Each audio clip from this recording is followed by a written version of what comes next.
Lehetetlen pontosan kitalálni fejlesztés közben, mit akarnak majd kipróbálni a játékosok, ha kezükbe vehetik a játékodat.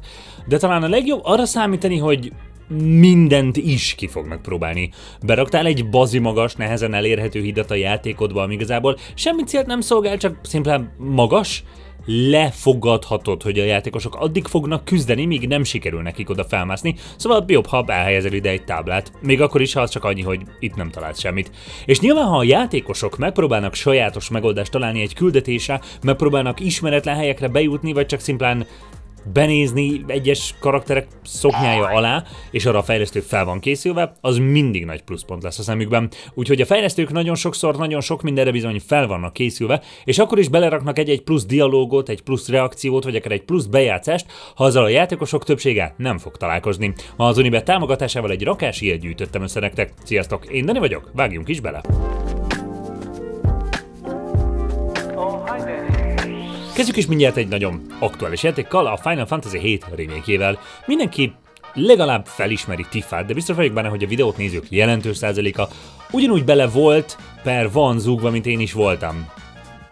Vagyok, na mindegy. Szóval, a remake-ben ráadásul már nem is csak egy néhány poligonos pixelhalmazként kell látnunk, hanem ugye így, és lehet úgy navigálni a csapatot, hogy Tifa épp felálljon egy tábla végére, amit Cloud megpróbálhat felemelni. A fizikának köszönhetően Tifa így magasba kerül, és ha a kamerát jó szögben fordítjuk... Hát igen, a fejlesztők minden bizonnyal sejtették, hogy ezt ki akarod megpróbálni. De a kedvencem az a Genshin Impactos Reddit thread, amiben csak annyi van, hogy miért tűnik el a karakter lábfeje, amikor rázumolok, és miért nem lehet alulról ránézni, miközben mászok. És hát igen, valószínűleg emiatt. A fejlesztők, amikor megalkotják ezeket a modelleket, nem akarják, hogy csak úgy hozzáférhess hozzájuk. Bár őszintén nem tudom pontosan, hogy miért. Egy korhatár besorolás miatt? Vagy hogy rossz fényt vetne rájuk, hogyha lehetne, nem mindegy. És igen, ha van játék, ami híres arról, hogy bármit kipróbálhatsz benne, az a tavalyi Baldur's Gate 3. A játék gyakorlatilag egy nagy sandbox, előre megírt sztorikkal, de annyi módod van végigvinni a különböző interakciókat, amennyit csak el tudsz képzelni. És bizony a fejlesztők felkészülnek a legtöbb esetőségre. Például több olyan beszélgetés is van, ahol valakivel beszélsz, akinek van egy tárgy. Például itt ez a gyerek ellopott egy nyakláncot. A beszélgetés során meggyőzheted, hogy adja vissza ezt a nyakláncot, ő beleegyezik, és vissza is adná, csak hogy egy másik láthatatlan karakterrel beszélgetés közben ellophatod a gyerektől a lopott nyakláncot, aki így nem tudja visszaadni. És igen, erre is van külön mondata. Huh? Someone stole it from me. That's kind of funny. Vagy ott vannak a nagy ogrék, akiket meggyőzhetsz, hogy segítsenek neked majd később. A vezetőjük ad is neked egy kürtöt, ezt elég megfújnod bármikor, és az ogrék a segítségedre sietnek. Oké, de mi van akkor, ha ellopod előre ezt a kürtöt? One blow and... Just a moment. It's been thieved, and I know the culprit. Dinner time! Ez most konkrétan csak két ilyen példa, de elképesztő, hogy hány és hány különböző mondatot vetettek fel az egyes színészekkel, hogy minden verzióját végigvihesd a beszélgetéseknek. Összesen közel 170 órányi hangfelvétel van a játékban, ez csak a hangfelvétel, hogy minden karakter reagálni tudjon minden helyzetre. A Legend of Zelda Breath of the Wild-ban találkozhatunk Pajával, Kakarikóban. Nyilvánvalóan a karakter már eleve várja a hős Link érkezését, és amikor eljön hozzájuk, teljesen zavarba jön a hős láttán. Ahogy a sztori során folyton találkozunk vele, elég egyértelművé válik, hogy Paja totálisan bele van zugva a főhősünkbe, és bár tudja, hogy Zeldával köti össze a végzetet, attól még mindig nagyon zavarban van, amikor beszélgetniük kell. Paja visszatér a második játékban is, és bár még mindig kicsit szégyenlős és zavarban van, látszik, hogy sokat fejlődött. Viszont még mindig egy kicsit meglepődik, ha Linkről levesszük a ruhákat, és csupasz felsőtesttel próbálunk beszélni vele. Link uram, mindig szívesen látom magát, de nos, Tauro úr öltözetéhez már hozzászoktam, de ha magáról van szó, ha nem bánná, kell tudna öltözködni? Oké, itt nem vették fel a hangot hozzá, de akkor is vicces, hogy a karakter még Link öltözékére, vagy hát annak hiányára is reagál. Nyilvánvalóan minden Star Wars világában játszódó Jedi játéknak fontos eleme az erő, és bizony a fényesség szabjánkon, vagyis ezért sugárpallosunkon kívül ezzel is rövidre zárhatjuk a csatákat. Vegyük például a Jedi Survivor-ből az Urgost elleni fightot, amit biztos vagyok benne, hogy az emberek többsége így oldott meg.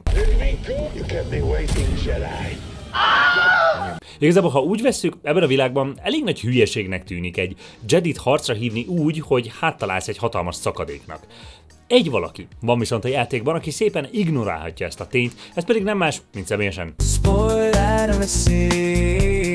Darth Vader. Ja igen, bocsi, spoiler, a második részben is összecsapunk vele. És ő bizony fel van készülve arra, hogyha valaki le akarná lökni a szakadékról és kivédi az ilyen támadásokat. Több szempontból is logikus. Ha pusztán a lore-t nézzük, Anakin Skywalker az egyik legügyesebb, legerősebb erőhasználó az egész galaxisban. Kicsi az esély arra, hogy bárki lenyomná őt ebben. Másrészt pedig ugye tudjuk, hogy Darth Vader nem úgy halt meg, hogy Cal Kestis lelökte egy szakadékba, szóval nyilván a kánon miatt sem lehetséges, hogy ez a végzete. A részletgazdag játékok top listáján mindig magas helyen van a Red Dead Redemption második része, aminek világa tele van apró elrejtett történetekkel, amikbe belebotolhatsz és kibogozhatsz. Az egyik ilyen sztori a cselóniai szektáé, akikkel először a főküldetés során találkozunk, mikor is Arthurt megbízza egy régi szerelme Mary Linton, hogy a testvérét szabadítsuk ki ebből a szektából. Ezt meg is tesszük, és kb. A legtöbb játékos kapcsolata itt véget is ér a szektával. Csak hogy. Később az epilógus során, amikor újra John Marstonként tudomást szerezhetünk, hogy a cselóniaiak új vezetője valamilyen nagy rituálira készül ugyanazon a hegytetőn, ahol egyszer találkoztunk velük. Ha oda megyünk, kiderül, hogy le fognak ugrani. De a legjobb az egészben, hogy te a saját karakteredként szimplán utánuk szaladhatsz, leugorhatsz, és még fel is fog kiáltani ő is ugyanígy. Zseniális, hogy mennyire így illeszkedik a játékban, mint egy bejátszás lenne. És térjünk rá az egyik kedvenc játékomra, az Old School RuneScape-re. Ebben ez egy relatíve új módosítás, ezért lehet, hogy ha régen játszottad, akkor nem is találkoztál ezzel. Őszintén én sem személyesen vettem észre, csak ha subredditen szóltak. Tehát, a játék egyik ikonikus korai questje az Imp Catcher. Itt egy varázsló torony egyik varázslója bíz meg minket, hogy a gonosz kis démonok ellopták a színes gyöngyeit, és szedjük már össze neki. Az impek level 2-es kis szörnyek, szóval tényleg nagyon kezdőknek és ingyenes játékosoknak szól a quest.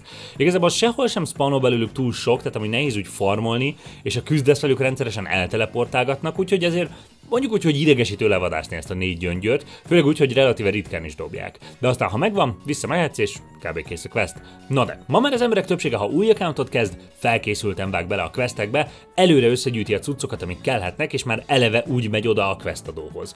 Márpedig, ha van pénzed, pár száz goldért megvehető a gyöngyök darabja a Grand Exchange-en, szóval hatékonyabb valami más pénzt csináló módszerrel pénzt csinálni, és inkább megvenni a gyöngyöket a piacon. És bizony, ha úgy mész el felvenni a questet, hogy már nálad van a 4 színes gyöngy, akkor a karaktered így reagál. Hölgyeim és uraim, a Bükidoni RuneScape színház. Na hát, ez egy nagyon furcsa véletlen. Micsoda? Tök véletlenül pont nálam van 4 ilyen gyöngy. Azt akarod mondani, hogy elloptad a gyöngyeimet és én végig az impeket hibáztattam?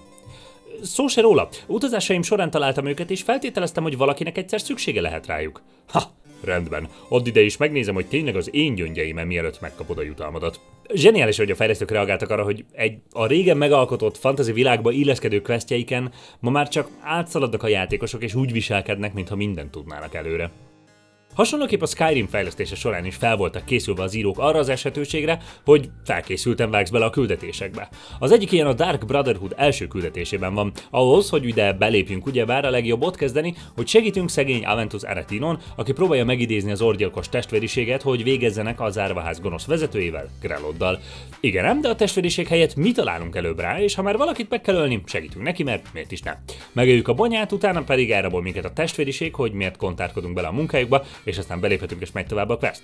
Oké, de mi van, ha valaki egy guide alapján csinálja, és szeretné megspórolni, hogy többször kelljen Aventushoz odasétálnia? Hát megölheted előre is a nőt, és már eleve úgy odamész, hogy halott. You did?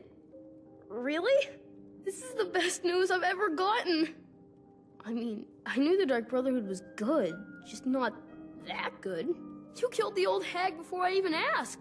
Igen, még erre a külön pár mondattal felkészültek direkt a speedrunnerek kedvéért. A Persona 3 sztoriában szép lassan válnak elérhetővé a különböző karakterek, ahogy haladunk előre időben és a sztoriban. Mindig újabb és újabb csapattal mehetünk le a Tartarusba, és a harcolós részek között pedig nappal mindenféle interakcióink vannak ezekkel a karakterekkel, tehát mikor leérkezünk ide, nyilván valahogy kommentálják a csapat összetételét egymással és a velünk való kapcsolatuk alapján, ez oké. Relatíve sokáig nem elérhető, hogy csak lányok legyenek a csapatunkban, de július végére már ezt is elérjük, és bizony, ezt sem hagyják szó nélkül. Looks like you're the only guy on the team tonight. I see. So this is what you would call a harem, correct? According to my data, every single man in the world fantasizes of having one. Wait, Is that what you're angling for? Kínosabb amúgy, hogyha kifejezetten próbálsz is velük romantikus kapcsolatba kerülni, bár szerencsére amúgy ez nem egy olyan hely, ahol kiderülhet, hogy megcsalod őket, de vicces, hogy a fejlesztők pontosan tudták, egyes játékosoknak mi a célja ezzel a csapat összeállítással.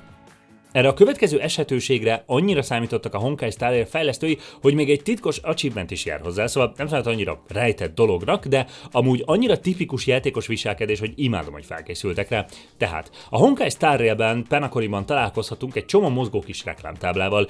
Bizonyos szempontból gondolhatunk rájuk akár cukiságként, de azért lássuk be, az emberek többséget nem szereti a váratlan és kéretlen reklámokat. Tehát vannak, akik szívesen végeznének ezekkel a táblákkal. Nyilván erre csak úgy nincs lehetőségünk, nem lehet velük keresni a konfliktust, egy dolgot viszont tehetünk. Az utcán ugyanis járművek száguldoznak. Ha megfelelő időben lépsz ki az úttestre úgy, hogy követ téged egy ilyen reklám, akkor...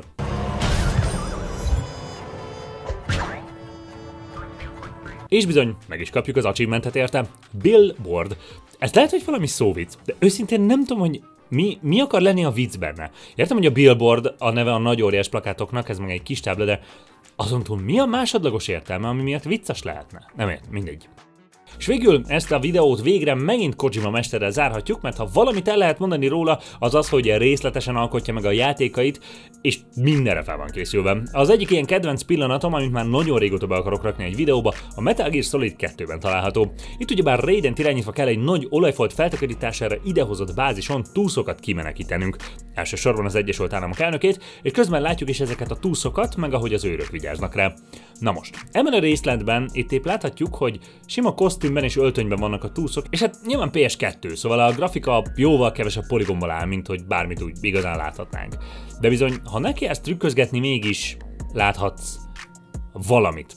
Ha előveszed az altató pisztolyodat, akkor elaltathatod a túszokat, akik így nem fogják olyan szorosan összezárni a lábaikat, a kamerával pedig megpróbáltad lefotózni azt a néhány pixelt, ami az alsóbb leműjüket jelenti. Ám a fejlesztő, gondolom amikor a pervers, Kojima személyesen gondolt arra, hogy valaki rajta kívül is meg fogja ezt próbálni, úgyhogy ezen a ponton ezt a beszélgetést kapjuk.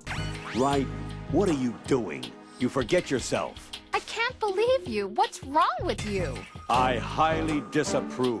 Azért egész könnyedén kezelik ezt a dolgot, főleg, hogy barátságos túszokról van szó, akit teljesen fölöslegesen eladhatott Raiden, és utána befotózott a szoknyája alá. Ez még akkor is elítélendő, ha ellenségről van szó, hát még akkor konkrétan azokról a túszokról, akiket épp kiszabadítani érkeztél oda.